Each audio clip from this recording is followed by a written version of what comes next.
dengan penuh semangat kita naikkan satu lagu pujian, sungguh alangkah baiknya.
Adik-adik, saat ini kita akan membaca Mazmur. Adik-adik di rumah siapkan Alkitabnya. Yanda Ale akan membacanya buat adik-adik di rumah. Pembacaan Mazmur pada hari ini terambil di dalam Mazmur pasal 133 ayat 1 sampai dengan ayat 3. Sekali lagi, pembacaan Mazmur diambil di dalam Mazmur 133 ayat 1 sampai dengan ayat 3. Yanda Ale akan membacakannya buat adik-adik di rumah ya. Dengan judul Persaudaraan yang Rukun. Nyanyian Syarah Daud. Sungguh alangkah baiknya dan indahnya apabila saudara-saudara diam bersama dengan rukun.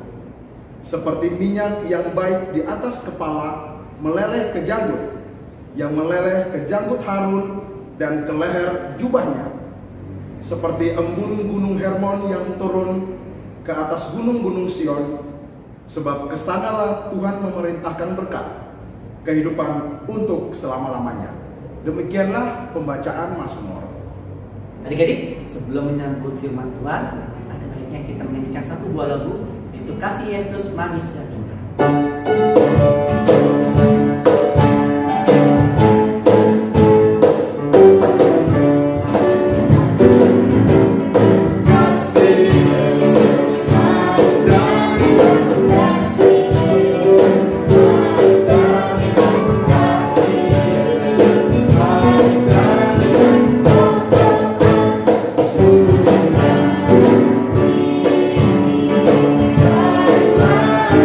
Bye.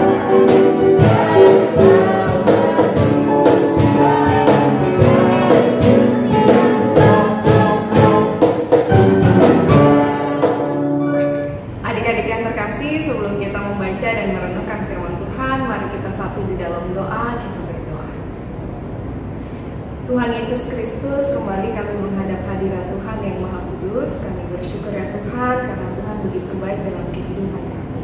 Di saat ini kami akan membaca dan merenungkan firman Tuhan. Biarlah Roh Kudus Tuhan tercurah atas kami ya Tuhan, sehingga kami boleh memahami firman Tuhan. Berfirmanlah ya Tuhan, karena kami anak-anak-Mu telah siap untuk mendengarkannya. Di dalam nama Yesus kami berdoa. Amin.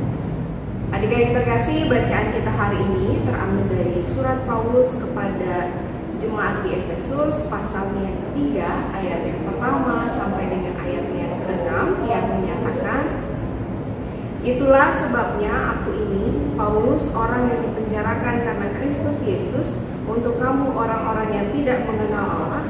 Memang kamu telah mendengar tentang tugas penyelenggaraan kasih karunia Allah yang dipercayakan kepadaku karena kamu, yaitu bagaimana rahasianya dinyatakan kepadaku dengan wahyu, seperti yang telah kutulis di atas dengan singkat.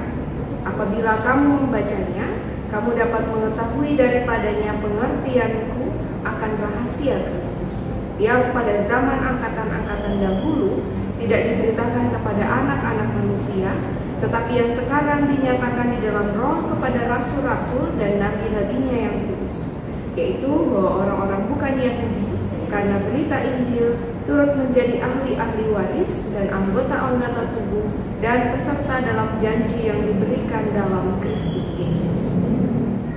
Adik-adik yang terkasih, sebelum kita merenungkan firman Tuhan, kita masuk dalam perenungan firman Tuhan, kita akan menonton satu video. Kita lihat videonya yang satu ini dulu ya. Halo Jason, aku boleh nggak ikutan kelompok belajarmu? Soalnya aku mau minta tolong buat bantuin ngerjain PR matematika. Ada yang belum aku mengerti.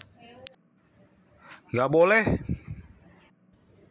Loh, kenapa nggak boleh? Soalnya kamu berbeda sama kelompok kami. Rambutmu aja beda, kamu keriting. Terus kamu juga bukan orang Jakarta, jadi nggak boleh. Ya udah deh kalau gitu. Nah, adik-adik yang terkasih, kita tadi udah nonton video bersama tuh. Nah, menurut adik-adik, apakah yang diperbuat oleh Jason itu baik atau buruk? Nah, tentunya apa yang diperbuat oleh Jason itu tidak baik ya, karena Jason memilih-milih teman ketika dia mau berteman satu dengan yang lainnya. Dan Jason juga tidak mau menolong temannya ketika temannya mengalami kesulitan. Nah, adik-adik yang terkasih, firman Tuhan hari ini mau mengajarkan kita bersama untuk tidak menjadi orang yang memilih-milih atau membeda-bedakan teman-temannya. Hal ini juga disampaikan oleh Rasul Paulus kepada jemaat di Efesus pada saat itu. Jemaat di Efesus ini ada berbagai macam orang, bukan hanya satu orang saja, tapi ada berbagai macam orang. Ada orang Yahudi, ada juga orang yang Yunani. Nah, orang Yahudi ini yang sudah percaya kepada Kristus dan juga orang Yunani ini, mereka terlibat yang namanya permasalahan. Apa permasalahan mereka?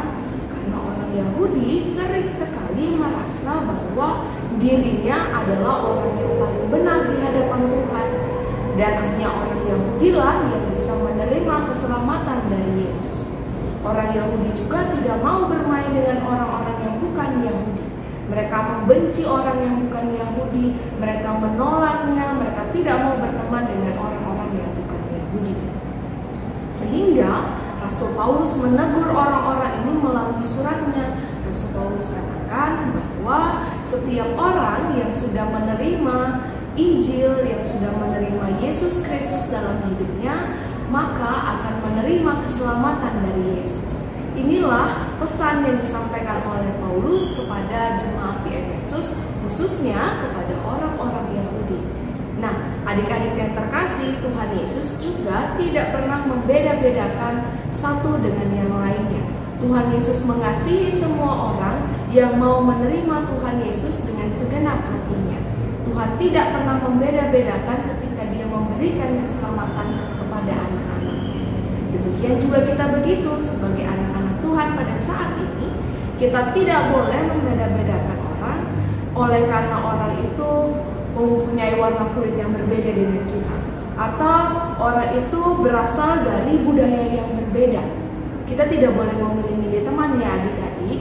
Kita harus berteman dengan semua orang, kita harus mengasihi semua orang.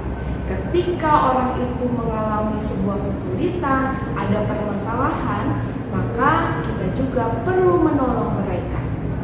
Kita tidak boleh menutup mata kita ketika mereka membutuhkan pertolongan, tapi kita membuka tangan kita untuk menolong mereka.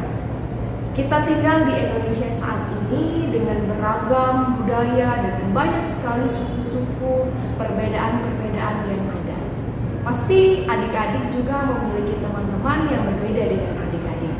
Misalnya adik-adik orang Ambon, teman adik-adik orang Manado, atau adik-adik orang Jakarta, teman adik-adik orang Surabaya. Itu tidak menjadikan alasan untuk adik-adik tidak mau menolong mereka dan tidak mau berteman lagi dengan mereka. Tapi adik-adik harus tetap melakukan kebaikan kepada mereka, tetap mengasihi mereka dengan sepenuh hati. Demikian juga kita perlu mengingat mengapa sih kita berbuat baik kepada mereka. Kenapa kita harus mengasihi mereka? Karena Tuhan Yesus telah terlebih dahulu mengasihi kita. Tuhan Yesus telah terlebih dahulu melakukan segala kebaikan dalam kehidupan kita, sehingga sebagai rasa syukur kita, maka kita juga harus membagikan kebaikan, memberikan pertolongan, dan mengasihi semua orang tanpa membeda-bedakan satu dengan yang lainnya. Ingat pesan ini ya adik-adik, dan lakukanlah dalam kehidupan kita sehari-hari. Mari menjadi anak-anak Tuhan yang senantiasa melakukan kebaikan dan mengasihi sesamanya tanpa membeda-bedakan satu dengan yang lainnya. Tuhan Yesus memberkati kita. Amin. Adik-adik yang terkasih, aktivitas pada minggu ini Bunda Yanda akan mempersiapkan 14 gambar. Nanti adik-adik tinggal memilih nomor berapa saja orang-orang yang berpakaian adat. Misalnya orang yang berpakaian adat di nomor 1, di nomor 3, dan di nomor 5. Kemudian adik-adik tulis jawabannya di kertas dan adik-adik foto, kemudian kirimkan di grup orang tua. Bunda Yanda tunggu aktivitasnya. Terima kasih.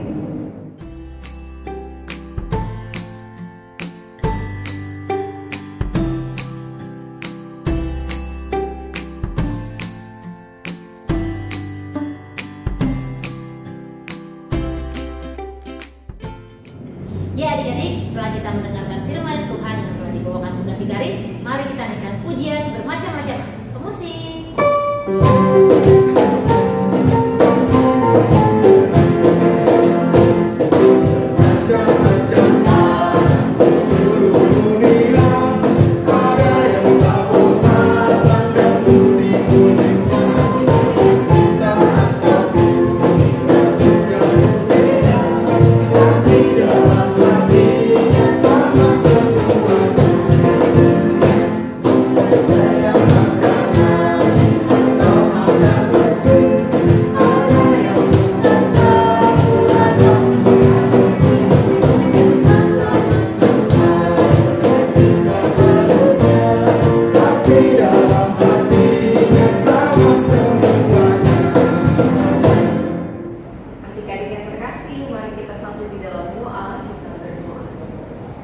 Bapa dalam kerajaan sorga, Bapa yang kami sembah dalam nama Tuhan Yesus Kristus, kami mengucap syukur kehadiran Tuhan karena Tuhan sudah begitu baik dalam kehidupan kami. Terima kasih Tuhan atas firman Tuhan yang boleh kami baca dan renungkan bersama. Kiranya ya Tuhan kami senantiasa menjadi anak-anak Tuhan yang boleh membagi kebaikan, yang boleh menolong sesama kami tanpa melihat perbedaan-perbedaan yang ada. Ya Tuhan, kami berdoa untuk adik-adik pelayan kami dimanapun mereka berada. Tuhan jaga dan lindungilah mereka. Tuhan berikan juga kesehatan yang terbaik. Berkatilah mereka juga ya Tuhan yang saat ini harus bersekolah via online. Tuhan juga berkati agar segala sesuatu boleh berjalan dengan lancar sesuai dengan kehendak Tuhan. Berkatilah orang tua terkasih mereka, keluarga terkasih mereka ya Tuhan. Biarlah kasih penyertaan Tuhan senantiasa ada dalam kehidupan keluarga dan juga orang tua mereka. Berikan juga kesehatan yang terbaik juga ya Tuhan. Kami juga berdoa bagi PA ya Tuhan, pelayanan anak di GPI Immanuel Jakarta.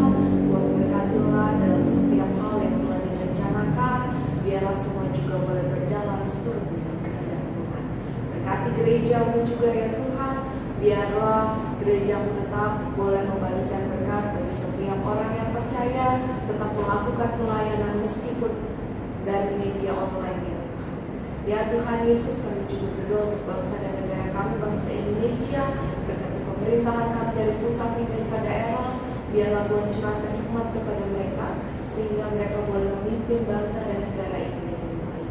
Kami juga berdoa ya Tuhan, untuk mereka yang terbaring lemah oleh karena penyakit mereka, yang dirawat di rumah sakit maupun di rumah mereka masing-masing. Kiranya Tuhan juga ada bersama dengan mereka. Tuhan boleh menyembuhkan mereka dari segala sakit mereka. Ya Tuhan Yesus Kristus, hidup dan penghidupan kami mau serahkan semuanya ke dalam tangan pengasihan Tuhan. Inilah doa kami ya Tuhan, dengarlah doa kami yang kami alaskan hanya dalam nama Tuhan Yesus Kristus yang telah mengajarkan kami berdoa secara bersama-sama. Bapa kami dalam surga, kuduskanlah nama-Mu, datanglah kerajaan-Mu, jadilah kehendak-Mu di bumi seperti di surga. Berikanlah kami pada hari ini makanan kami yang secukupnya, ampunilah kami akan kesalahan kami seperti kami juga mengampuni orang yang bersalah kepada kami. Dan jangan bawa kami dalam pencobaan, tapi lepaskanlah kami daripada yang jahat.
Ku